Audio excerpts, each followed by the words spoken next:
श्रीमंताला छोट्या छोट्या लोकांच्या प्रश्नाची गरज नाही आहे, म्हणून तर आपण हा लढा उभा केला. तुम्ही कितीही म्हणले मुख्यमंत्र्यांनी फसवलं किंवा काही केलं, मी आहे ना. तो किती फसवतोय काय करतोय मी कशाला आहे. थोडं जरी चुकलं, सहनशीलता मराठ्यात म्हणून आपण वाट बघतो. नाहीतर तुम्हाला माहिती आहे मग टी व्हीला तुम्ही बघत असतात मी कचाकच घोडेला येत असतो. कारण माझ्या जातीपेक्षा, माझ्या समाजापेक्षा, माझ्या 18 पगड लोकांपेक्षा मला काय मोठं नाही. आणि ज्यावेळेस एखाद्याच्या समाजाच्या लेकराला त्रास होतो त्यावेळेस मी तळमळीनं तो प्रश्न मांडतो. कारण मी राजकारणी नाही आहे, बिगडी पण नाही आहे. तुम्ही पण जरा राजकारण करायचं थोडं कमी करा. तुम्ही वेळोवेळी एक शब्द वापरता, गरीब गरीब होत चालला आणि श्रीमंत श्रीमंत होत चालला. गरिबाने जर श्रीमंतालाच बार बार निवडून दिलं तर ते कशाला कामं करीन आपले. गोरगरिबांच्या लेकराचे प्रश्न सोडवायला एकदा गोरगरिबाचाच माणसं तिथं जाऊ द्या. 70 वर्ष तुम्ही त्यांच्यावरती विश्वास ठेवला, एकदा गरिबावरती ठेवा. बदल करतोय का 5 वर्ष बघा ना. आणि तुम्ही ज्याला निवडून द्याल त्याला कामच सांगू नका तुम्ही माझ्याकडे. त्यांनी काम नाही केलं की मी कचाकच घोडे लावतो त्याला. तुमचे कामं सोडून घ्यायची जबाबदारी माझी, पण ते आणखीन ठरायचं आहे, पाडायचे आहेत का उभा करायचे आहेत. इतकी गडबड करू नका आत्ताच. नाही तर इतके उमेदवार झालेत, प्रत्येकाला वाटतं मला उभा करून मी आमदार होईल. मला तर असा कटाळा आला त्याचा भयानक. इतके येतं ना, मोजता मोजता कटाळा आला. आंतरवालीत नुसतं आव्हान केलं, हीच चुकाने आपण आपले डाटे सगळे आढावा आणून द्या. काही काही नाही तर टेम्पो भरूनच आणून दिले. वाच म्हणलं तर जवळ वाचायचो. 10च्या पुढं सुद्धा काही काही येते. 10च्या पुढचे अर्ज लय बेकार, ते टाकल्यावर माझ्याकडे येते. म्हणजे दिवसभर त्याच्या ध्यानातच राहत नाही आपण अर्ज मागितला नाही. येता दुसरीच फाईल घेऊन येतो. एक जण तर माझ्याकडं पाठीमागच्या आठवड्यात फाईल घेऊन आला. ते म्हणलं हवा घेऊन जात, ते त्याच्या ध्यानात आल्यावर आला. तेव्हा 11 साडे 11 वाजता फाईलच दुसरी घेऊन आलं. मी त्याला म्हणलं भाऊ ही फाईल ती नाही. ती म्हणलं तीच आहे, नीट वाची होतं. इतके नाद लागला आपल्या लोकांना राजकारणाचा. राजकारण याच्यासाठी करायचं की समाजात लेकरात कुठंतरी गोरगरिबात सुधारणा झाली पाहिजे. याच्यासाठी तुला गाड्या कमवायसाठी, बंगले कमवण्यासाठी राजकारणात नाही निवडून द्यायचं मराठ्यांनी किंवा गोरगरिबांनी. इथून पुढं आता आपल्या लेकरांसाठी, आपल्या गोरगरीब शेतकऱ्यांसाठी कोण काम करणार आहे, कोण आपले प्रश्न मांडणार आहे, आपली दारिद्र्य कधी कमी होणार का नाही, हा प्रश्न प्रत्येकानं एकमेकाला विचारत चला. तुम्ही आदिवासींचाही विषय सांगितला मला आत्ता. आदिवासी पट्ट्यात त्यांना इतक्या योजना आहेत, पण त्या नेमक्या योजना जात्यात कुठं याचा मेळ लागत नाही. म्हणून गोरगरीब आदिवासी बांधवांनी सुद्धा आता सावध होणं गरजेचं. आपल्या असणाऱ्या योजना जात्यात कुठं, त्यांचा फंड, त्यांचा महामंडळाचा, त्यांच्या योजनेचा निधी कुंकड वळवला जातोय नेमका. कारण त्यांना सुद्धा आता शेती नाही राहिली. दऱ्याखोऱ्यात काबड कष्ट करणारा आदिवासी समाज, यांच्याकडे शेती नसल्यामुळं आता त्यांनी जगायचं कसं. त्यातल्या त्यात आता परत कोकण पट्ट्यातल्या मच्छीमारांचा विषय आला.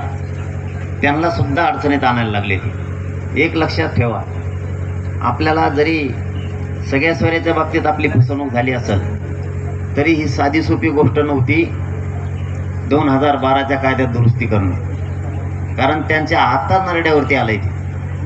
आता एकतर त्यांना अंमलबजावणी करावी लागते, नसता हे लोक त्यांचे सत्ता पाडल्याशिवाय आता सोडत नाही. इतके भयानक परिस्थिती ते सध्या ती एकमेकावर आता ढकलायला लागले. ते म्हणतात महाविकास आघाडीला सांगा, आणि महाविकास आघाडी म्हणते महायुतीला सांगा. इतकी भयानक वेळ या गोरगरीब लोकांनी आणली. म्हणजे ताकद कोणाची जास्त आहे सत्तेपेक्षा? गोरगरिबांची. फक्त जाणीव ठेवा तुमच्या शक्तीची. वेळ आली का तुम्ही बदलता असे की तुम्हाला भावनिक केलं जातं. तुमची चूक नाही आहे. आपल्या आत्याचं पोरग आहे उभं राहिलेलं, पुढं मावशीचं हे, कोणत्या नेत्याचं हे, काकाचं हे, मामाचं हे, ते नाही मोठे करणार आपल्या गोरगरीब शेतकऱ्यांना आणि आपल्या गोरगरिबांना. याच्यात आता पाहुण्या रावळ्याचं नातं नका आणू. आपले लेकरं आणि समाज कोण मोठा करत याच्यासाठी कामं करा. कारण यांना आपण पिढ्यांना पार निवडून दिले. एकदा दिलं त्याच्या आज्याला, दुसऱ्यापर्यंत दिलं त्याच्या बापाला, नंतर दिलं त्याच्या पोराला, आता त्याच्या नाताला बी आपल्यालाच मोठं करायचं निवडून देऊ. आपण काय ठेका घेतला का? आमच्या तिकडचा एक नेता म्हणायचा बघा, मी 5 वेळेस निवडून आलो म्हणलं, आता एवढीच बार मला निवडून द्या. मग हॅट्रिकच होती. म्हणलं तू तिकडं नाही तेवढी नाही का? आपण काय ठेका घेतला यांना बार बार निवडून आणायला? आपल्या लेकराचा प्रश्न मांडत नाहीत ते, सरळ प्रश्न मांडते ती, मला एवढीच बार निवडून द्या मग मी कधीच उभा नाही राहणार. तू राहूच नको ना. असा पारडा ह्या बारील लोकांनी आता म्हणतो कोणत्याच निवडणुकीला उभा नाही राहायचं. हे करायला लागतं, समजून घ्या. हे बघा, मी काय राजकारणी नाही. राजकारण जायचंय का नाही आणखीन ठरायचंय, कारण त्याची बैठक होणार आहे. पाडायचे का उभा करायचं? उभा करायचं जर ठरलं, जसं तुम्ही एकदा पाडून ताकद दाखवलेली, मराठ्यांची शेतकऱ्यांची काय ताकद असते 18 पगड जातीची, हे तुम्ही पाडून एकदा दाखवले. आता निवडून आणून दाखवा. जर ठरलं जर तरचा विषय तेव्हा काय होईल माहीत नाही. परंतु समाज खूप हुशार झाला आता. त्यांना नुसतं तिकडून पाडा बी म्हणलं, नाव बी नाही सांगितलं तरी पाडते. आता तर नावच सांगणार आहे बरे कोणाकोणाला पाडायचं. हो, जर आरक्षण नाही दिलं ना, तुम्हाला सांगतो 113 आमदार पाडायचे यांचे, एक बी येऊन द्यायचं नाही यांचे. पक्षाच्या बाहेर या. पक्षाचा नेता फिता काय करत नाही. लेकरं डोळ्यासमोर ठेवा फक्त तुम्ही. आपले कष्ट शेतीत केलेले ते डोळ्यासमोर ठेवा. आता ते एवढं येड्यात काढतात. आता त्यांनी बघा जवळ आलं काय काय की ते आपल्याला खुश करून टाकले आणि आपण खुश होतो. आता आणली त्यांनी लाडकी बाई पुढे 1,500 रुपये दिसत नाही. आणली की नाही? 1,500 रुपये निवडणुकी फक्त मध्ये देणार ते 3,000 आणि वसूल बी केले 3,000 रुपये तुमच्याकडून. केले की नाही? कसे केले मी सांगतो तुम्हाला. लाईट बिल नाही वाढी. देवेंद्र फडणवीसने काय आयडी केली बघा. 1,500 दिले. तुमच्या घरात एकाच्या 6 मतदान आहे का नाही? आता तुम्ही मतदानात दिवशी लाईनला लागणार का नाही? 500 रुपये रोज आहे का माणसं? 6 माणसाचं मतदान किती झालं? पैसे किती झाले? 3,000. त्यांनी किती दिले? 1,500. तोट्यात किती आलो आपण? 1,500. केले का नाही वसूल? इतके डोकेबाज हो. त्याला देवेंद्र फडणवीस म्हणते ते सोपं नाही. लगेच वसूल जिथल्या तिथंच. आपलं आयुष्याकडे जाईल का? आपलं म्हणणं आहे आम्हाला आयुष्याचं द्या. निवडून तुम्ही ज्या सत्ता तुम्हीच बघा, पण आम्हाला आयुष्याचं द्या. आमच्या लेकरांना कायमचा रोजगार द्या, नोकऱ्या द्या, आरक्षण द्या, शेतीच्या मालाला भाव द्या. तुम्ही जे द्यायचं ते देत नाही आणि उगाच नादी लाविता तात्पुरतं. ते बी घ्या, दिले ना घ्या, ते आपलेच पैसे आहेत, ते काय टेन्शन नाहीत.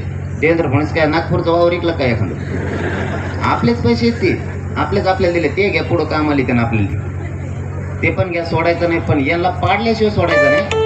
जातवान वागायचं एकदम. आपल्या लेकराच्या बाजूला पण स्वतः. आता नवीन डाव आणते ते पुन्हा. आता आनंदाचा शिरा दिवाळीत दिवशी आणते का नाही? आता बघा ते किलोभर डाळ, तिला सगळे भुंगे लागलेले. ती किती बऱ्या भिजायला टाका तुम्ही. 15 दिवस भिजायला टाकले तरी मावशी त्याचा हात असला तरी जसा तशीच येते डाळ. तेलाचा डबा पोडा देऊ, वाकडा तिकडा झालेला पोडा देऊ, त्याच्यात पांढरं तेल. आपल्या बे मावसा इतक्या कलाकार आहेत, ती पोडा फोडून त्या कढाईत होती. ते सगळं सरपंच संपत, पण ते तेल का पिवळं होत नाही. मग काय देवेंद्र फडणवीस वंगण टाके तो का बनतो? त्या काही देणार आपल्याला साधं साधं आयुष्याला पुरणार आहे का? ते जेवढे देतात ना त्याच्या इतक्या जाहिराती करतात ते. अरे पहिल्यांदा आपण बांधावरती टोपलेचे टोपले भरून देत होतो. कधी जाहिरात केली का मी दिलं म्हणून? तुम्ही देता तेवढं तर आमच्या बांधावर पडलेलं असतं शेतकऱ्याच्या. तुम्ही आयुष्याचं लेकराचं वाटोळं करू नका. मला एवढंच सांगायचं तुम्हाला. शेवटी तुमच्या हातात आहे. मला लढायचं ते मी लढणार आहे. माझं पूर्ण आयुष्य मी समाजाला दिलेलं आहे. मी मरायला पण भेट नाही आणि माझं सरकार सुद्धा. परंतु कधीतरी जाणीव ठेवत जात तुमच्या लेकराची. पक्ष करत बसू नका. भाजप, शिवसेना, राष्ट्रवादी, काँग्रेस हे उगच विनाकारण यांना मोठं नका करत बसू. तुमचा समाज, तुमचा शेतकरी वर्ग कधीतरी मोठा झाला पाहिजे. आता मी त्यांना सांगितलंय, तुम्ही आम्हाला काही देऊ नका. सरकारला सांगितलं फक्त शेतकऱ्यांना एकदाच कर्जमुक्ती करा. कर्जमुक्ती, माफी सुद्धा नाही पाहिजे आम्हाला, पूर्ण मुक्ती करा एकदा. तुम्ही आमच्या शेतीमालाला भाव द्या. 24 तास त्याला लाईट द्या. कधी शेतकरी आत्महत्या करू शकत नाही आणि आमचे होणारे बी. आम्हाला पाणी उपलब्ध करून दिलं नाही, तुम्ही लाईट दिली नाही, तुम्ही मालाला भाव देत नाही. शेतकरी आत्महत्या नाही करणार तर काय करणार? तेव्हा रात्रंदिवस कष्ट करणार. त्याच्या डोळ्यासमोर त्याला खूप प्रश्न दिसते. आत्महत्याचे कारणच तसे आहेत. त्याला मुलाचं शिक्षण दिसतं, त्याच्यात मध्ये आलेले संकट, त्याच्यावरती वरून कर्ज, मालाला भाव नाही, आलं पीक गारपिटीनं गेलं, तो आत्महत्या करतो. तुम्ही आम्हाला आयुष्याच्या सुविधा द्या. आमच्या लेकराला आरक्षण लागतंय, त्याला उच्च शिक्षण घ्यायचंय, त्याला नोकरीत जायचंय, तुम्ही आयुष्याचं आरक्षण द्या. कायमच्या सुविधा द्या. तुम्ही आम्हाला कधी 1500 देऊ नका. तुम्हाला लागत असले तर आम्हाला सांगा, आम्ही रुपया गोळा करून तुम्ही 15 दिले, आम्ही 100 जास्त लावून देतो, तुम्हाला 1600 रुपये देतो. पण तुम्ही असले नाटकं शिकू नका आम्हाला. कारण याने काय व्हायला लागलं, पुरता समाज माझा संपायला लागला. आणि आपणही लक्षात ठेवा, याने आपलं आयुष्य कडीला जाणार नाहीये. आपल्याला मागायचं ना तर आयुष्याचं दे म्हणा एकदाच आम्हाला, मग सत्ता पण तुम्हीच करा. पण हे इतके विचित्र आहेत. मी तेवढं म्हणलं कर्जमुक्ती करा, लगेच दिल्लीला गेला देवेंद्र फडणवीस. त्यांना पैसे मागितले का काय की बहुतेक त्यांनी दिले की नाही काय माहीत, बहुतेक त्यांची लगेच चळवळ सुरू झाली. जाऊ दे ना, काही म्हणा, आपल्या शेतकऱ्याचंच कल्याण म्हणून माफी केली तर जाऊ दे, तिकडे दिली तर दिल्लीत घेऊन टाकू. पण संपूर्ण कर्जमुक्ती. आपल्याला शेतीला भावसुद्धा पाहिजे, त्या मालाला पाणीसुद्धा पाहिजे, 24 घंटे लाईट पाहिजे. हे लाईट देतात रातची, ते बी 50 बाऱ्या जाती. शेतात जाऊस तर मागं लगेच मोटर बंद पडते. एक तर पाणी उपसतं, ती वेगळंच खेळ. आपली मोटर पाणी सोडी ती काही काहीची, ती वेगळाच खेळ. तिला शेण टाकू सुरू करावं लागतं, ती वेगळाच ताप मागं. म्हणजे आपले कष्ट आपल्याला माहिती, आपल्या कष्टाची जाण आपल्याला. यांना नाहीये, यांना तुम्ही येशीत बसवलंय आणि हे आपले आता बदले घ्यायला लागले. समजून घ्या, आरक्षण जे मिळालंय आतापर्यंत, कित्येक तरी पोरं आता नोकऱ्याला लागायला लागले. ज्यांनी ऍडमिशन सोडून दिले होते त्यांनी रिॲडमिशन घेतलेत आता पोरांनी. की मला आता पाठीमागच्या दौऱ्यात याला कोकणामध्ये जाताना एक 4-5 मुलं मध्ये एक गावात भेटले. कुणी सांगितलं मी नायब तहसीलदार झालो, कुणी सांगितलं मी पोलीस कॉन्स्टेबल झालोय, कुणी सांगितलं मी तलाठी झालोय, कोण म्हणताय मी पोलीस भरतीत गेलोय. म्हणजे हे आनंदाचे दिवस बघायचं शिका. तुम्हाला एक सवय लागली, ती सवय पहिली मोडातून. नेत्याला मतदान करायचं, त्याला निवडून आणायचं, त्याला खांद्यावर घ्यायचं, डीजे लावायचा आणि गुलाल अंगावर टाकून नाचायचं. त्याला खांद्यावर घेणार तुम्ही, डीजे लावणार तुम्ही, गुलाल पण टाकणार तुम्हीच आणि नाचता त्याला घेऊन. तुम्हाला बदल करावा लागेल तुमच्या स्वप्नात. काय आनंद मिळाला तर तुम्हाला? त्याला डोक्यावर घेऊन नाचून तुम्हाला कोणता आनंद मिळाला? असे स्वप्न बघा.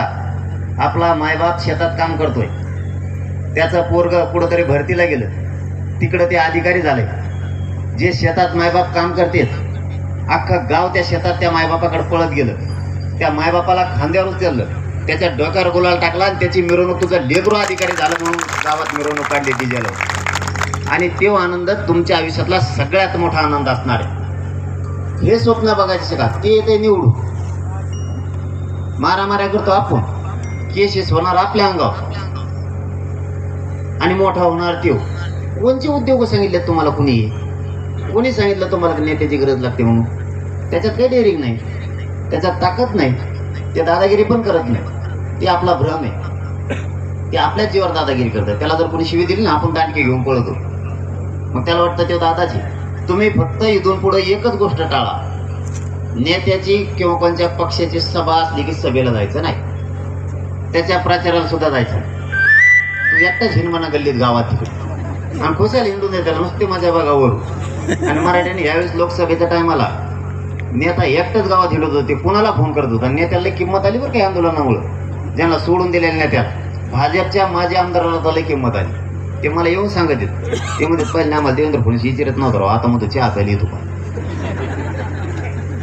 मराठे फक्त बाजूला सारखा.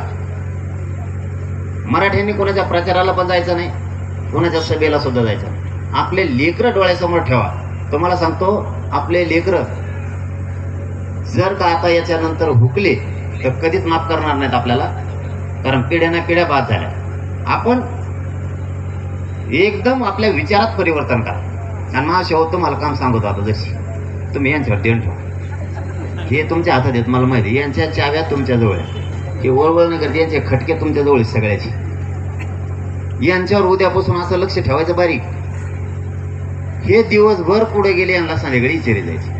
तुम्हाला काय करायचं? मी आहे तुमच्या मागं भाऊ म्हणून तुमचा. आम्ही सरकारला सुधरून देणार, यांना आता बिघून टाकतो, मी काळजीच करू नको. रोज विचारायचं. आणि हे जर म्हणले साहेबाच्या बंगल्यावर गेलो, यांना घरच बंद करून टाकायचं. अजिबात घरी यायच नाही म्हणतो, भाकर बंद, सगळं बंद. कवर साहेबाचे जोडे उचलतात. तुम्हाला कधीतरी तुमच्या जातीला बाप नाही मानायचं का? नेत्याला आणि पक्षाला कशामुळे बाप मानता तुम्ही? त्यांनी काय दिले? एक माणूस सुधारतो, तो एका माणसाला सुधारतो जास्त झालं तर, त्याच्या पुढं कोणालाही सुधारित नाही. आपल्या कोटीनं लोकांचं काय करायचं? हे सरकार इतकं चाप्टर आहे. यांनी बोलता बोलता धनगर समाजाचं वाटोळं केलं. आमच्याकडे काय मराठवाड्यात आदिवासी समाज आहे, ठाकूर, त्यांनाही आरक्षण. काही समाजाचं, वडर समाजाचं यांनी असंच केलं. यांनी लिंगायत समाजाचा कार्यक्रम लावून टाकला. बारीक बारीक छोट्या जाती ज्या ओबीसी मध्ये आहेत त्यांना कोणतं आरक्षण छगन भुजबळने घेऊन दिलं? तुम्ही छगन भुजबळचा मोठा विषय काढा. असले भुजबळ गार करून टाकलेत नाही काय? भुजबळ असले असलेला तो वळवळ. अहो, त्यांनी छोट्या छोट्या ओबीसीच्या जातीला सुद्धा मिळू दिलं नाही. ओबीसी महामंडळात हात घालून बघा म्हणा. जे कोण ओबीसीच्या नेत्याला माया येते ना छगन भुजबळचे, त्याला म्हणा ओबीसी महामंडळात जरा घुसून बघ. 80% महामंडळ ओबीसी त्याने एकट्यानं खाल्लं. छोट्या छोट्या ओबीसीच्या जातीला किती प्रतिनिधित्व आहे राजकारणात, नोकरीत? त्यानेच खाल्लं सगळं. जो ओबीसीचा होऊ शकला नाही तो बाकीच्याचा काय होणार? मुस्लिम समाजाच्या आरक्षणाचा सुद्धा त्यांनी असंच वाटोळं केलं आणि तो राजकारणासाठी फक्त ओबीसीचा फायदा घेतो. धनगर आरक्षणाच्या बद्दल एक शब्द सुद्धा छगन भुजबळ काढत नाही. मग ओबीसीच्या नेत्याने त्याच्या पाठीमागे का पळावं? आमच्या मागे यावं असं आमचं म्हणणं नाही. आपली एकटीच 50-55% जात या राज्यात. अर्धा महाराष्ट्र आपला एकट्याचाच आहे. कोणालाच वळवळ करू देत नाही आपण. त्यात काय दुमत नाही. मराठ्याने जर मनावर घेतलं ना एक बी सीट येणार नाही. आता झटका दाखवलाय.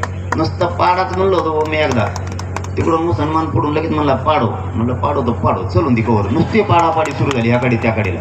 कोणालाच काय सुचलं नाही. आता सगळे टाळ्यावर आलेले. मी 29 तारखेला निर्णय घेणार होतो, पाडायचेत का लढायचे.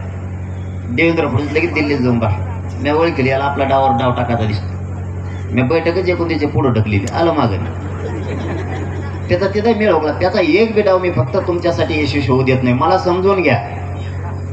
मला ना कोणत्या पक्षाचं देणं घेणं आहे, ना कोणत्या सत्तेचं देणं घेणं आहे. मला तुमचे लेकरं डोळ्यासमोर दिसतात आणि त्यांना अधिकारी झालेलं आरक्षण देऊन बघायचं. म्हणून मी सगळ्या दुश्मनी अंगावर घेतल्या. सगळं सरकार सुद्धा माझ्या विरोधात, विरोधी पक्ष सुद्धा माझ्याच विरोधात, सगळे माझ्या विरोधात. तरीही मी तुमच्यासाठी हटत नाही. मी नुकसानाचा, फायद्याचा कधीच विचार करत नाही. ते जर करायचं असतं ना मला फुकट खासदार करत होते. एक बी उमेदवार माझ्या विरोधात उभा करणार नव्हती. ती मी लात मारले त्याला फक्त तुमच्यासाठी. मला गरज नाही त्या पदाची. अरे मी एवढा नशिबान आहे, खरं सांगतो तुम्हाला. कोणची सत्ता किंवा कोणचा राजकीय नेता इतके माया आणि प्रेम माझ्यावर करू शकत नाही इतकं तुम्ही केलंय. आणि तुम्हाला जर मी मायबाप मानलं तर मायबापाशी गद्दारी माझी औलाद नाही आहे की तुमच्याशी गद्दारी करणार. कारण मला पूर्ण आयुष्य तुमच्यासाठी घालायचं. मला आत्ता सुद्धा चालता येत नाहीये. मला उभा राहिलं तर खाली बसायला 10 मिनिटं लागतात आणि बसलेला असलो तरी उठायला त्रास होतो. इतकं उपोषणानं माझे हाल झालेले, तरी मी हटत नाही. मला फक्त तुमचे लेकरं मोठे व्हावेत म्हणून मी कसलाच विचार करत नाही. कारण मी कधी मरल हे सुद्धा मला सांगता येत नाही. इतक्या वेदना भयंकर आहेत मला. मला चालताना 10 पायऱ्या जरी चढायचं असल्या तरी 2-2 माणसं लागतात धरायला. माझं शेवटचं स्वप्न आहे की माझ्या समाजाच्या लेकराला आरक्षण देऊन त्यांना अधिकारी झालेला मला बघायचं. दारिद्र्याच्या खाईत समाज गेला. समाजाचे लोक फक्त कष्ट करतायत, त्यांना त्याचा मोबदला नाही. त्यांचे लेकरं हुशार असूनही त्यांना नोकऱ्या नाहीत. पण मी माझ्या शरीराचा कसलाच विचार केला नाही, पुढच्या काळातही करणार नाही. कारण मी कट्टर मराठा, मी जातवान आणि मी स्वाभिमान इकून, समाजाचा स्वाभिमान इकून मी नाही जगू शकत. मला माझ्या समाजाचा स्वाभिमान वाढवायचा, माझा समाजाचं बळ मला वाढवायचं, माझा समाज मला शक्तिशाली बनवायचा. माझ्या समाजाला हिणवलेला, समाजाचा अपमान केलेला मला नाही सहन होत. त्यामुळं रात्रंदिवस मी रातपाटी करतो. जातोय की तुम्ही आता जागे व्हा. ही संधी जर तुमच्या हातातून गेली, कारण ही गरिबाची लाट आहे आणि ही गरिबाची लाटच आपल्याला मोठं करणार आहे. म्हणून मी माझा कसला विचार करत नाही. माझ्या सोबत रात्रंदिवस डॉक्टरची टीम आहे. डॉक्टरांनी मला हलू सुद्धा देत नाहीये. सगळ्यांची इच्छा आहे की तुम्ही आता कमीत कमी 6 महिने तरी आराम केला पाहिजे. मला माझ्या समाजापेक्षा दुसरं काही समोर दिसत नाही. मला समाज आणि फक्त समाज दिसतो. कारण समाजाची शक्ती या राज्यातून जर कमी झाली तर आपल्या समाजावर खूप वाईट वेळ येईल, म्हणून मी रात्रंदिवस समाज जागा करतो. मी मरणाला खरंच घेत नाही. कोणत्या दिवशी सरकार पूर्ण अंगावले माझ्या विरोधात SIT नेमली सरकारनं मला जेलमध्ये टाकायचं. तुमच्या पुण्यात सुद्धा माझा काही संबंध नसताना सुद्धा माझ्यावरती केस येऊ द्या, त्याची तारीख आहे मला. पण देवेंद्र फडणवीसने किती डाव टाकले तर देवेंद्र फडणवीसला एक माहीत नाही, मला जर जेलला टाकलं तर हे मराठी जेल सकट उचलून आणते पहिला सुद्धा. कारण मी माझं शरीराचा कसलाच विचार करत नाही. पाठीमागच्या वेळेस सुद्धा मला ॲम्ब्युलन्स होते आणि आज सुद्धा ॲम्ब्युलन्स आहे. पण मी माझा समाज माझ्यावरती इतके माया करतो, त्यामुळे माझ्या वेदना मी माझ्या समाजाला पळू देत नाही. कारण मला माहिती आहे मला काय वेदना आहे. मी 2-2 दिवस सुद्धा मला एखाद्या वेळेस भूक लागत नाही, इतके हाल माझ्या शरीराचे सुरू आहे. माझ्या शरीरात इतक्या वेदना आहेत की माझ्या सांगच्या पोरांनाच माहिती आहे की माझे किती हाल होत आहेत. मायबापा व माझं तुमच्याकडे काहीच मागणं नाही, फक्त समाज हरू देऊ नका एवढीच माझी तुम्हाला हात जोडून विनंती. समाज हारून देऊ नका. कारण मरायला प्रत्येक जण आलाय, पण समाजाची शान निघली पाहिजे, समाजाचा झेंडा फडकला पाहिजे. समाज जर संपला तर तुमचा आणि माझा काही उपयोग नाही. कोणाला बडाई सांगणार आहेत आपण, कोणाला मोठे पण सांगणार आहे, आणि कोणत्या नेत्याचा कोणाला मोठे पण सांगता तुम्ही. किंवा मोठा झाला तो मंत्री झाला, आपल्या काय उपयोगाचा.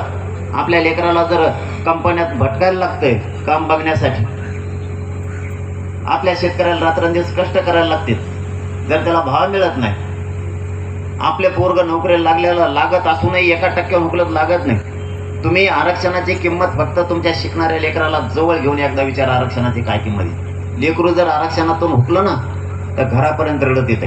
कोणाला सांगायचं घातलेला पैसा आता काय करायचं. लाखानं पैसे कर्ज काढून आपले पोरं शिकवलेत आपल्या लोकांनी. कारण स्वप्न आईनं तेच बघितलं, बापानं पण बघितलं, आणि त्या लेकरानं पण तेच बघितलं की आपलं लेकरू आता अधिकारी होणार आहे. 1% जर हुकलं तर जनावरासारखं रडत येते. बापाने काय समजूत काढायची त्या लेकराची, किंवा त्या लेकरानं आईबापाला काय सांगायचं. आता आरक्षणाची किंमत संपवून घ्या, तुमचा नेता आणि पक्ष जरा मरू द्या तिकडं. नुसत्या पक्षाच्या नेत्याच्या नादानादात तुमचे पिढ्याना पिढ्या बरबाद होतील. ते होऊ द्यायचं नाही म्हणून हे संघर्ष सुरू आहे. कारण आज 12 महिने होऊन गेलेत या आंदोलनाला, सलग सातत्यानंही सुरू आहे. काल तर प्रचंड मोठा, कालच्या तारखेत आपल्यावरती हल्ला झाला. तिथल्या माता मावल्या आंदोलनाला शांततेत बसल्या होत्या, त्यांच्या डोक्यात, छातीत, पोटात सुद्धा गोळ्या घातल्या. आत्ताही काही काही आई बहिणीला चालता येत नाही, काठीवर चालताय, शेताकडे जाता येत नाही त्यांना. त्याचा बदला, या रक्ताचा बदला घेतल्याशिवाय मी हटणार नाही. कारण त्या महाराष्ट्रातल्या महिलांवरती झालेला तो हल्ला आहे. कारण आजही एवढा हल्ला होऊ नये, एकही माता माऊली त्या अंतरवालीच्या मागे सरकत नाही, एक पण. काय व्हायचं ते होऊ दे म्हणते. आता या समाजासाठी त्याच वेळेस आम्ही मेलो असतो. कारण ज्यावेळेस महिलांना मारलं गेलं त्यावेळेस तो हल्ला असा होता की आपली 10 पिढ्याची काही दुश्मनी होती की काय, अशा स्वरूपाचा ते हल्ला होता. बंदुकीच्या दस्त्यानं डोके फोडले महिलांचे, 30पेक्षा जास्त एकेकीच्या डोक्यात टाक्या पडले. 9-9 वर्षाच्या मुलीच्या पायातून गोळ्या घुसल्या, इकडच्या बाजून घुसलेली गोळी तिकडच्या बाजूने निघाली, तरी एकही लेकरू आत्तापर्यंत हटलेलं नाही. रक्ताच्या थारोळ्यात पडलेले म्हातारे माणसं आणि लेकरं उचलायला सुद्धा माणसं नव्हते. इतका भयानक तो क्रूर हल्ला होता की कोणत्या मुघलानं सुद्धा केला नसत, कोणत्या एखाद्या शाहीनं सुद्धा केला नसत. इतका भयंकर आणि क्रूर तो हल्ला होता. ज्यावेळेस पोलिसांच्या हातातल्या काठ्या मोडल्या त्यावेळेस हातातल्या छोटे छोटे राहिलेले ते दांड्याने सुद्धा लोकांना मारत होते, आणि ज्यावेळेस त्यांच्या हातातले दांडे सुद्धा छोटे छोटे मोडले त्यावेळेस त्यांनी इटाने सुद्धा डोके फोडले लोकांचे. जसं की आपली काहीतरी 20-25 पिढ्यांची भयंकर अशी दुश्मनी होती. इतक्या प्रकारचा हल्ला केला. हल्ला करताना जातीवादी अधिकारी आणले होते सगळे, आणि त्या अधिकाऱ्यांना ह्या देवेंद्र फडणवीसनी बडतर्फ करायऐवजी त्यांना बढत्या दिल्या. मोठ्याल्या नोकऱ्या द्यायचं काम यांनी केलं. म्हणजे इतका द्वेष याला. माझा काय शत्रू नाही आहे देवेंद्र फडणवीस, किंवा माझा विरोधक पण नाही आहे, पण त्यांनी ज्या दिवशी स्टेटमेंट केलं की माझ्याच पोलिसांना मारलं, त्या दिवसापासून मराठ्यांच्या डोक्यातून ते उतारलं. आताही त्याचे तेच चाळे सुरू आहेत. कारण या माता माऊलीला त्याच्या घरातल्या आईला जशी ती आई समजतो, त्याच्या राज्यातल्या माता माऊली सुद्धा त्याने आई समजायला पाहिजे होतं. कारण त्या रक्ताच्या थारोळ्यात ज्यावेळेस ओरडत होत्या ना, 8-8 दिवस काही महिला शुद्धीवर आल्या नव्हत्या. ज्यांनी तो थरार बघितला तो आजही जेवत नाही, इतकी भयान परिस्थिती होती. ह्या देवेंद्र फडणवीसने पुन्हा चाळे सुरू केले. आपल्याच मराठ्यांचे नेते आपल्याच विरोधात घालायला चालू केल्यामुळं महाराष्ट्रातल्या भाजपातले सर्वसामान्य मराठी त्याच्या बाजूने आता राहायला तयार नाही. म्हणून त्याने आताच्या होणाऱ्या निवडणुका पुन्हा डिसेंबरमध्ये घातल्या. तुम्हाला माझी एकच विनंती आहे, तो माझा विरोधक नाही, तो माझा शत्रू नाही, पण त्यांनी मराठा आणि 18 पगड जातीचे शेतकरी सुद्धा हे सगळे संपवण्याचा त्यांनी तयारी केली. मला काय राजकारणात यायचं आहे म्हणून हे सांगत नाही. हे जर खोटं असलं तर त्याचे 10 वर्षापूर्वीचे जाहीरनामे तुम्ही वाचा शेतकऱ्यांच्या बद्दलचे. एकही काम त्यांनी केलं नाही शेतकऱ्याचं, ना विदर्भातलं केलं ना संपूर्ण महाराष्ट्रातलं केलं. ना त्याने धनगरांना आरक्षण दिलं, ना त्याने आदिवासींना दिलं, ना लिंगायत समाजाला दिलं. त्याने ना मुस्लिमांना दिलं नाही आणि मराठ्यांना दिलं नाही. गोड बोलून सगळ्या जाती संपवण्याचं काम देवेंद्र फडणवीस करतो. तो फक्त मोठाले लोक फोडतो आणि त्याच्यातून त्याला असं वाटतं की माझी सत्ता येईल. सत्ता मोठा माणूस गेल्याने येत नाही, तुला ही गोरगरीब जनता हातात धरायला लागणार आहे, त्याच्याशिवाय येणार नाही. आणि ह्यावेळेस तर तुम्हाला जाहीर सांगतो, एवढा आता 1 वर्षापासूनचा हा लढा सुरू आहे. कालचा दिवस तुम्हाला सांगितलं आमच्यासाठी खूप जड दिवस होता. कालचा दिवस म्हणजे आमच्या गावात शुकशुकाट होता अंतरवाली. किती भयानक परिस्थिती, महिला फक्त एकमेकाच्या तोंडाकडे बघत होत्या आणि माणसं एकमेकाच्या तोंडाकडे बघत होते. कारण तो दिवस जर आठवला तर अंग कापल्यासारखं होत होतं. इतका थरकाप उडाला होता त्यावेळेस की कोणाला कसा मार होता सांगतात नाही. आजही तुम्ही अंतरवाली द्या, तुम्हाला आत्ताही काय महिला बाजारावर झोपलेल्या दिसल्या, नाही उठतायत तिला. गोळ्याच निघल्या नाहीत, आणखीन काही काहींच्या ते छर्रे पायात मारलेले. आत्ताही काय काय पोरं आम्ही लिहिला होते हॉस्पिटलला, मुंबईला ॲडमिट केले होते, नाही निघले त्यांच्या गोळ्या. आत्ताही काय आमच्या लेकरांचं आयुष्याचं या देवेंद्र फडणवीस करून ठेवलंय. वरून आरक्षण पण नाही. त्यामुळं आपल्याला ना हे असे माणसंच नको आहे त्या राज्याला, ज्याला गोरगरिबाची जाण नाही, ज्याला गोरगरिबांचा आक्रोश कळत नाही, ज्याला मागण्याच कळत नाही. ते शेतकरी काय म्हणतोय हेच जर त्याला कळत नाही. आता अनुदानही देत नाही तो. आपण पीक विमा आपल्या पैशातून, खिशातल्या पैशातून भरला तरी पीक विमा येत नाही. मग जर आपल्याच वस्तू आपल्याला मिळणार नसल्या तर कोणचं भाजप, कोणचं राष्ट्रवादी आणि कोणचं काँग्रेस, यांचं करायचंच काय? आपले लेकरं मोठे करायचे स्वप्न बघा. मी हटत नाही, माझा शब्द आहे तुम्हाला. माझा जीव जरी गेला ना, शेवटच्या मरणाच्या घटकासुद्धा मी मराठ्यांच्याच पायावर मोजणार आहे, पण मराठ्यांची गद्दारी कधीच करणार नाही. मला माझ्या समाजाच्या लोकांना आरक्षण देऊन शेतकऱ्यांचे प्रश्न सोडवल्याशिवाय मी मागं हटत नाही. तुम्ही असलात तरीही मी लढणार आहे, तुम्ही नसलात तरीही लढणार आहे. मी ठरवून घेतलेलं आहे आता की आता क्षत्रिय मराठ्यांचं मैदान क्षत्रिय मराठा कधी सोडत नसतो. आणि मी क्षत्रिय मराठा, एकदा जर मैदानात उतरलो तर मी मागे सरकत नाही. माझी तुम्हाला विनंती, आपल्याला ही लढाई जिंकायची. काही करून आपल्याला राजकारणात जायचं नाही. पण आता जर त्यांनी दिलंच नाही तर आपल्या पुढं पर्याय नाही. कारण देणारं केंद्र सत्ता आहे आणि त्यांनी जर आरक्षण ह्या 2-3 महिन्याच्या आत दिलं नाही तर आपल्याला त्या सत्तेत गेल्याशिवाय गोरगरिबाला पर्याय नाही. त्याशिवाय तुमचे लेकरं, तुमचा सगळा 18 पगड जातीचा वर्ग, शेतकरी हे सगळे मोठे होणार नाहीत, हे लक्षात ठेवा. आपल्याला नाविलाजानं जर त्यांनी वेळ आणलीच तर आपल्याला लढावं लागणारच. आणि तुम्ही त्याची काळजी करू नका. 1 शिक्का मतदान करा. ते काय व्हायचं ते होईल पुढं. 1 शिक्का. त्या दिवशी एकाही माणसानं शेतात जायचं नाही. कितीही दबाव आणला कोणत्या नेत्यानं तरी 100% मतदान करायचं. मराठ्यांचं राज्यात यावेळी 100% मतदान झालं पाहिजे. नेता काय दाब टाकेल तुम्हाला, काय दादागिरी करी, 2-4 शेती नेते एखादबार हानी. जातीच्या कल्याणासाठी मागं सरकू नका. कारण तुम्हाला ते समोर दबाव आणील, पण मतदानाला गेल्याच्या नंतर तुमच्यासोबत कुणीच नसतं. रोज त्या संघ हिंडा वाटल्यात लय दबाव आणला, पण मतदानाच्या दिवशी ते पडलाच पाहिजे. इतकं मतदान करायचं. आमच्या तिकडे एका जिल्ह्यात तसंच झालं. सगळे मराठ्याचे नेते त्याच्याच व्यासपीठावर, पुरे सगळ्या पक्षाचे जिल्हा प्रमुख त्याच्याच व्यासपीठावर, पंचायत समिती, जिल्हा परिषद सगळे सदस्य तिथं, 9 आजी माजी खासदार त्याच्याच व्यासपीठावर, 23 आजी माजी आमदार त्याच्याच व्यासपीठावर. बसायला जागा नाही, नुसते मराठी एकमेकाला ढकलीत होते बसायसाठी. आणि ते इतकं पडलं, पडल्यावर ते म्हणतोय तुम्हाला असं होता, मग मी पडलो कसं काय? ते म्हणला मी केलं तर, पण त्यांनी केलं नसतं. तेव्हा म्हणायचं मी केलं तर हे नाही केलं नसतं. नुसती ढकला ढकली सुरू झाली. ते म्हणलं पडू दे आता, मी पडूच कशाला ढकले तर कोणावर, असंच करायचं समोरचं. लयच दादागिरी करायला लागला ना पाडूस तर. यांची दादागिरी कवर, आपल्या लोकात एक दुसरी म्हणे त्याचे लांब हात आहेत म्हणते. तो मंत्री आमदार आहे त्याचे लय लांब हात आहेत, त्याचे हात कमी करून टाका ना पाडून. आपल्याचे हात मोठे करा. आपला हात तिथं गेला त्याचं संपलं. आपल्या पाठीमागं आपली शक्ती उभा राहील. गोर गरिबाचा माणूस देऊन गोर गरिबाची शक्ती वाढवा. हे लोक कोणत्याच कामाचे नाही. यावेळेस मराठ्यांनी ताकद दाखवली. जर तशी कदाचित वेळ आली, फक्त विकू नका. माझ्या जातीसाठी तुम्ही विकू नका. 2 आणि 3 हजारासाठी फक्त विकू नका. आपल्या लेकरांचं आयुष्याचं वाटोळं करू नका. ते आयुष्याला आपल्या पुरणार नाहीये. कारण एक पिशवी घ्यायचं म्हणलं सरकीची किंवा सोयाबीनचे तर 2-2, 2.5 हजार रुपये जातात. त्या 5 आणि 10 हजारासाठी फक्त विकू नका. लेकरं प्रत्येकानं डोळ्यासमोर ठेवा. भाजप, शिवसेना, राष्ट्रवादी, काँग्रेस हे ठेवू नका डोळ्यापुढं. हे काँग्रेस बेसराम इतके झाले ती मरणाचे एकाचे 3-3 येतात. आहेत का नाही दादा? 2 मुख्यमंत्री, उपमुख्यमंत्री 2. असं कधी झालं का? आयला नमुने कुठून सापडून आणलं रे? 2 आता माझ्याकडे ते उरलेले. एका पक्षाला आता तिघाचं सरकार आहे. ते तिघं हे तिघं कसा जॉईंट जमला आता यांचा. सगळे सुट्टेच. मोठा चोर त्यांच्याकडे, लहान खिसे कापणारा त्यांच्याकडे, बारकाला गटारा नाल्या नोल्या खाणारा त्यांच्याकडे, सगळे एकत्र. आणि एकच तिकीट द्यायचं आहे आता. तिघा खाली राहिले 2. त्यांचे 2, यांचे 2 राहिले 4. ते माझ्याकडे देत. मीडिया गेल्यावर रातची ते म्हणतात मला मी 10 वर्ष काम केलं, आता हे दुसऱ्याला तिकीट द्यायचं म्हणतात. ते घरला बेकार आहे म्हणजे त्याला नाही निवडून द्यायचं. म्हणलं मग मी काय करू? ते म्हणलं मग तुमचं काय? मग अंतरातून आणतो तुमच्या त्याला मतदान. आपल्याला मजा होणार आहे तुम्हाला सांगतो मी. यांच्यात असे कपके लागणार एखाद दिवशी तिकीट नाही दिल्यामुळे. यांच्या घराघरातले लागलेलं आहे. त्यामध्ये ते घरले चांगलं नाही, त्याला नाही निवडून द्यायचं. ते म्हणतो मग त्याला नाही निवडून द्यायचं, त्यातलं बेकार आहे.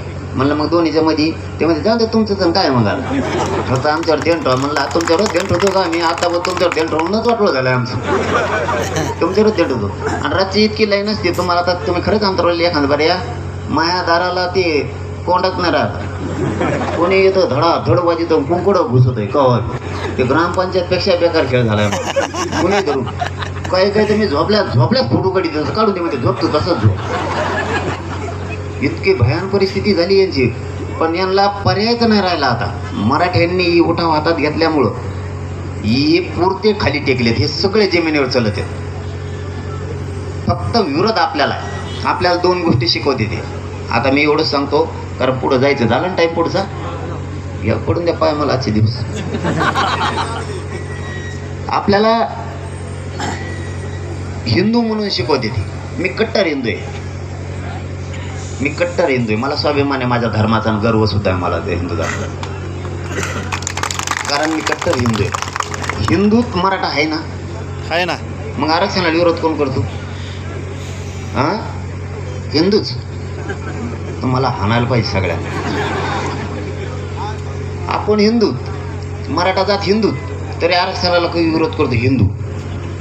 मग आम्हाला नुसतं काय दांडक्याने हाणायला ठेवलं काय लोकांना तुम्ही? मराठा आहे कशाला मग नुसतं भांडणं खेळायला? आरक्षण मागायच्या टायमाला हिंदूच विरोध करतो. मग आम्ही हिंदू नाही तुम्हाला नाही वाटत काय मोठं?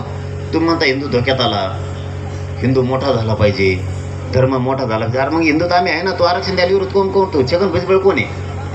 हिंदूच आहे ना. मग विरोध कसं काय करतो? मग आम्हाला फक्त तुम्ही भांडणं खेळायला ठेवलं याचा अर्थ सावध व्हा. आपल्याला छत्रपती शिवरायांच्या विचाराचं हिंदुत्व मान्य आहे. बाकी हिंदुत्व माहीत नाही आम्हाला. त्या हिंदुत्वाला धरून आपण चालतो. दुसऱ्या यांनी पुन्हा एक जात काढली त्याच्यात. एक हिंदू काढला, दुसरा बहुजन काढला. हिंदूत मुसलमान नाही, बरोबर ना? आणि बहुजनात ब्राह्मण नाही, बरोबर ना? मी काय चुकीचं सांगतोय का? कारण हिंदूंनी मुसलमानाला हाणायचं किंवा मुसलमानाने हिंदूला हाणायचं पटत नाही ना हिंदूत. आणि बहुजनात ब्राह्मण नाही, बहुजनात मराठा आहे ना. मग विरोध कोण करतो? बहुजनच. मग त्या टायमाला आम्ही नुसतं भांडणच खेळायला का काय? परत तिसरी जात काढली याच्यात आणखीन एक. दोन्हीच भागलं नाहीच. मराठी विरुद्ध परप्रांतीय. मराठीत मराठी आहेत ना. विरोध कोण करतोय मराठा आरक्षण द्यायला? करतोय की नाही? देऊ सभा मोठाले घेतून मतदानच पडत नाही. आपण काय केलंय याचा विचार करा. आपण काय केलंय नेमकं यांचं? हे आपल्या लेकराला आयुष्याची गोष्टी पाहिजे त्या मिळू देत नाहीत. आपण नेमका केलंय काय यांचं? आमच्या लेकरावरती तुम्ही इतके का उलाटलात? आमच्या जातीवर एवढे का उलाटलात? तुम्हाला ज्यावेळेस आरक्षण मिळालं आम्ही नाही विरोध केला. आम्ही आमच्या डोळ्यात एकटा बघितलं तुम्ही आरक्षण घेतलेलं आमचं 16%. तुमची कोणची मागाससिद्ध जात झालेली नसतानाही तुम्हाला आरक्षण मिळालं. आम्ही उघड्या डोळ्यानं बघितलं. आम्ही कधी विरोध नाही केला कारण आम्हाला गरजच नाही ना विरोध करायची. आज आमच्या लेकराला आरक्षण आम्ही लढून मिळवायला लागलो, आमचं रक्त जाळायला लागलो, आमचा संघर्ष करायला लागलो. कोणत्या दिवशी जीव जाईल यावेळेस तर माझी 47 का 57 शुगर झाली होती, तर डॉक्टरच 2 बेशुद्ध पडली होती, तपासणारेच बेशुद्ध होते. इतकी भयान परिस्थिती झाली होती. आम्ही आमचं लढून आमच्या लेकरांना मिळवतो, तरी तुम्ही मिळू देत नाहीत, तुम्ही विरोध करताय. म्हणून मराठे जागे व्हा, घराघरातले मराठे जागे व्हा, स्वतःचे लेकर डोळ्यासमोर ठेवा. नसता तुम्हाला काही किंमत राहणार नाही. तुमची जात जर संपली तर तुम्हाला संपायला वेळ लागणार नाही. आपल्याला सगळ्याला त्यांचं तिथं झाडून घ्यायला राहावं लागणार. इतकी वाईट परिस्थिती ही आपल्यावर आणणार आहे. मायबापाओ, जाताना माझी तुम्हाला एवढीच हात जोडून विनंती, फक्त पक्षाच्या नादात जात फुटून देऊ नका. माझी जात खूप दिवसानं एकत्र झाली. मी असल नसल तुमच्या खांद्यावरती जबाबदारी आहे. माझी जात खूप दिवसाने एकत्र झाली, तिला आता फुटून देऊ नका राजकारणी लोकांसाठी. कारण माझी जात एकजूट होत नाही किंवा होऊ दिली जात नव्हती, याच्यासाठी खूप लोकांना पाण्यात देव उघडून ठेवले होते. आपल्या चिल्लर गोष्टीवरती आपला समाज विखुरला होता आणि आपला समाज कधीच एकत्र नाही आला पाहिजे प्रत्येकाला वाटत होतं. मराठा हा मराठ्यांच्या मांडीला मांडी लावून कधीच बसला नाही पाहिजे, हे स्वप्न अनेक जणांचं होतं. मी आत्तापर्यंत न बोलणारे 5-5 पिढ्या एकमेकाचं तोंड न बघणारे 1700 ते 1800 कुटुंब एकत्र बसवले, तितका वाद मिटवला. 23,000पेक्षा जास्त पोरांच्या दारू सोडल्यात आत्तापर्यंत. आणि ते एक काम करा, तुमच्या आयुष्यात इथून पुढचं आयुष्य तुम्ही तुमच्या समाजाला द्या आणि कामं 3 करा. पहिलं तुमच्या लेकराला आयुष्याचं आरक्षण द्या, मागं हटू नका, पक्षाच्या मागं पळू नका. दुसरं काम, आपल्या लोकांनी पहिल्या दारू सोडा, कारण तुमचा संसार बुडतोय,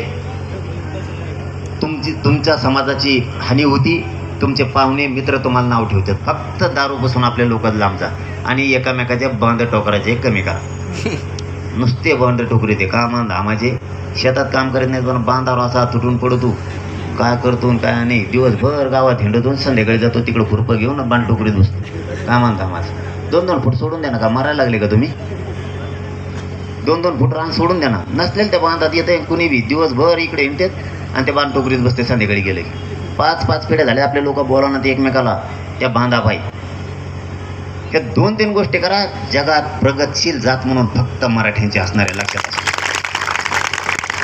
1 वर्ष झालं मराठ्यांचे भांडणच नाहीत पोलीस स्टेशनला बांधाचे. आता लोक बांधावर भांडणच करत नाही. 2-2 फूट सोडून दिलं लोकांनी. तुम्ही सुद्धा आपल्या परिसरात लोकांना सांगा, दारू बांध फोडायचे बंद, आता भांडणं करायचे नाही.